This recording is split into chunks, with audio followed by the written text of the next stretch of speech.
حج میں بھی ایسے ہی ہوتا ہے جب مناسک ادا کرتے ہیں، لیکن طواف الزیارہ وہ ہوتا ہے جس میں آپ دستانے کو اپنا احرام کھول چکے ہوتے ہیں، احرام کی پابندیوں سے باہر آ چکے ہوتے ہیں، پھر 10 11 12 کو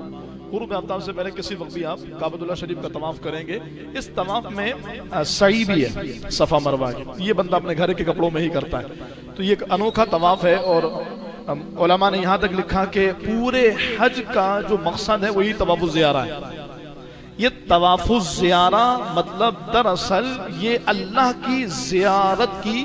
وہ چاشنی بندے کو عطا فرماتا ہے کہ بندہ اتنی محنت کرنے کے بعد اور آخرت کی یاد دلاتا ہے کہ جب بندہ محشر کی نفسا نفسی گرما گرمی اور حالات سے بالکل بدحالی کا شکار ہونے کے بعد جب جنت پہنچا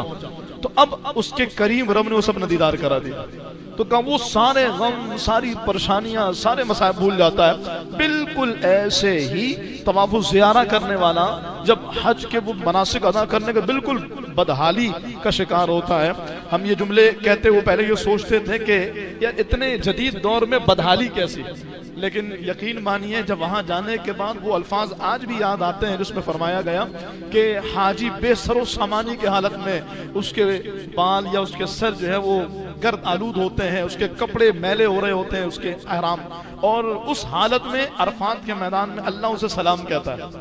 اے حاجیو تمہارا رب تمہیں سلام کہہ رہا۔ تو اس وقت جو حاجی پر کیفیت طاری ہوتی ہے اللہ اکبر کبیرہ، وہ بندے کے بیان سے باہر۔ اللہ آپ سب کو یہ سعادت نصیب فرمائے اور بار بار یہ موقع، یہ لمحات، یہ سعادت دے کہ ہم وہ اتنی پریشانیاں اور اتنی مشقتیں اٹھانے کے بعد پھر جب طواف الزیارہ کرنے پہنچے اور کعبے پر نگاہ پڑے تو بندہ بے اختیار کہتا مالک اس وقت کے لیے ہمیں اتنی پریشانیوں کا سامنا کرنا پڑا۔ اگر ایسا ہی ہے تو ایسی پریشانیاں 1000 بار قبول ہیں،